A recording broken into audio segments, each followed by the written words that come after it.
Hi, it's Ann again. So I guess today, or this video, we'll talk about perinatal grief. So perinatal grief encompasses pregnancy, loss, any type of pregnancy loss, stillbirth, miscarriage, ectopic, molar. It doesn't matter if it says pregnancy and it's a loss. It's all included. Infant loss. So that's what's considered to be perinatal loss, which is what I do in my job. So why is perinatal loss what makes it so different from other types of losses? Number one, it's pretty much always, sudden and unexpected. Everyone expects that they'll get pregnant and they'll, all the normal changes of pregnancy, and they'll go on for 9 months later, they'll have this wonderful baby and life will be grand. And no one expects to go to the doctors and have a bad diagnosis, an absence of a heartbeat, anything like that, any type of bad news. No one expects bad news at all when it comes to pregnancy. People even say, I didn't even think about this happening. I didn't even realize this could happen in my life. So it's something that's not talked about. That's the other part of pregnancy loss, is that how society reacts to it. So as a society, I feel like we have a discomfort with this as well. No one likes to talk about it.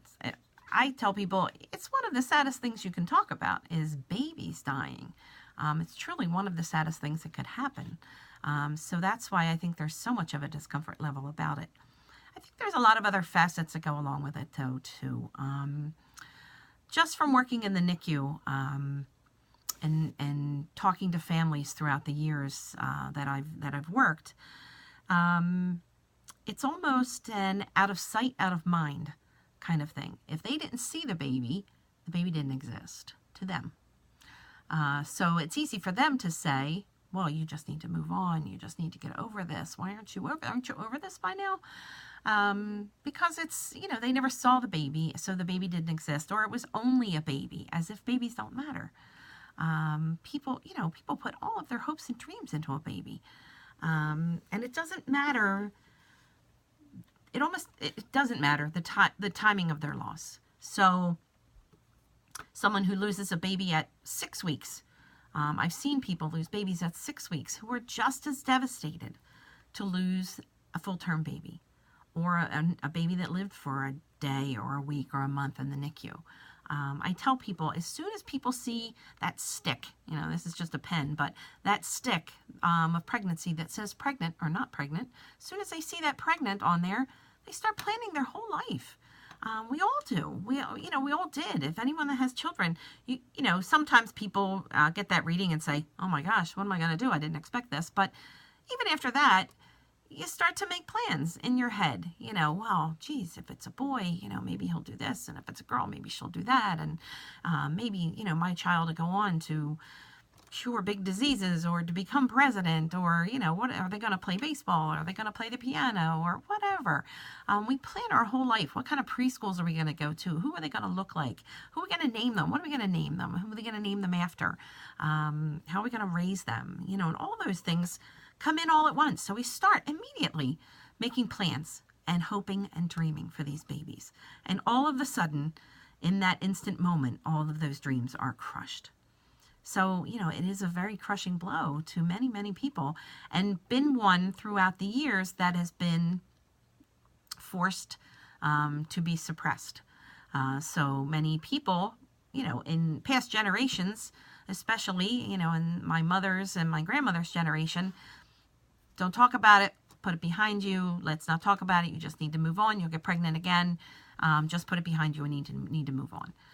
Like it wasn't worth being sad over. So they weren't allowed to talk about it, and they didn't.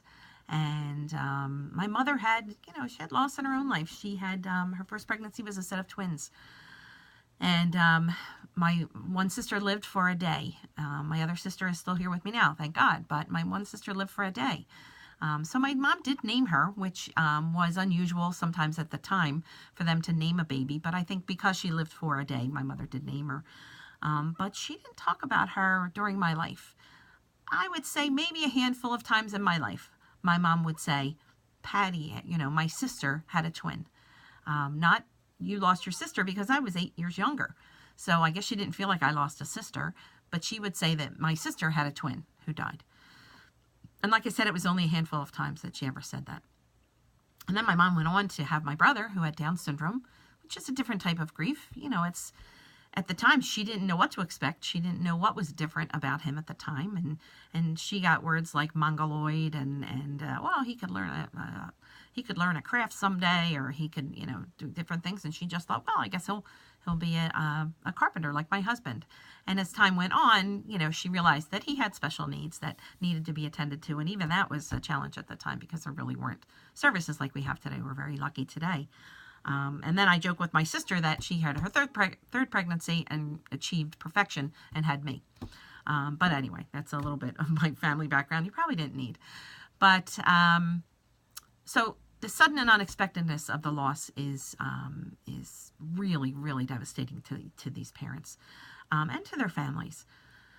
But everybody tries to move on through any type of death. I've heard, many people of any kind of death, whether it's a sibling or a husband or a mother or whatever.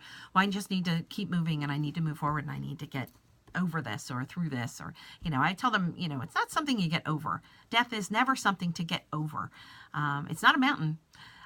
It's a valley. It's a really deep, dark valley.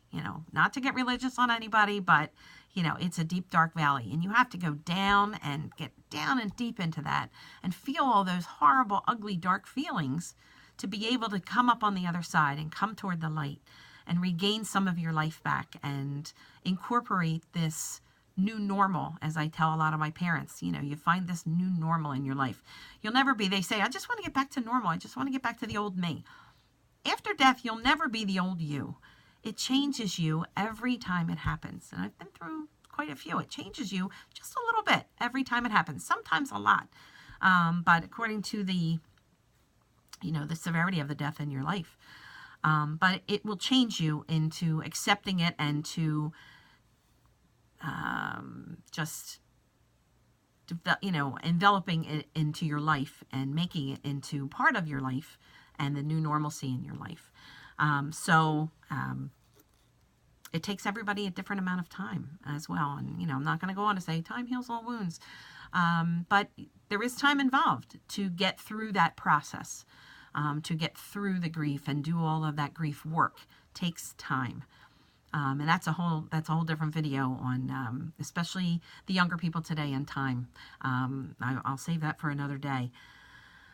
But perinatal loss, like I said, is very, very hard. And even though the families feel it along with the parents when it happens, a lot of them are either able to move forward a little bit better, or they just don't talk about it. And I feel like in my heart that families don't want to talk about it because they don't want to see those family members, their daughter, their sister, or whatever. They just don't want to see them sad, or their son, or their, don't forget the husbands and the fathers. They just don't want to see them sad, so they tend not to talk about it. And they even discourage the parents from talking about it, which is so hurtful to them sometimes, because that's how they get through it, is talking about it. And, maybe they talk about it a lot in the beginning, and in the beginning might be the first few weeks, it may be the first year, it may be more. But some people need to process it in different ways than other people. We're all different, but we all feel our grief at 100%. No one should ever be made to feel like their grief is any less than anyone else's. If it hurts enough that you're feeling those grief feelings, it's yours, you own it. You deserve to feel those feelings. So perinatal loss is hard, like I said, and it is different than other losses. Like I said, it's not the physical loss necessarily. It is a physical loss of a person because, most all women have to either deliver the baby or have some sort of procedure, or, some miscarry on their own. But there is not that physical loss of, I can never hug my mom again. I can never, hold my older child in my arms again. So sometimes, like I said, it's kind of an out of sight, out of mind, and a dismissal of them only being a baby and not really having a life yet, which is just wrong. It's just hurtful to a lot of parents. So we need to change the way we feel about things. I know we try to change everything nowadays. Everything's about change all the time, but just to change some of the ways we think about things and the way we treat people when they go through things like this. So just giving them that extra phone call or note, or if we don't know what to say to them, don't avoid them. People feel like a leper, or they feel like they have this strange disease that nobody wants to be around when it happens, because they literally can see people walking towards them, and they'll see them, and they'll kind of go, and they'll turn the other way, and they'll walk away. So don't try not to make them feel like that. I know it's uncomfortable, but you're never going to be as uncomfortable as they are, with what they're going through. So let's all just try to help one another, and spend that 5 minutes with them and just kind of show them you care.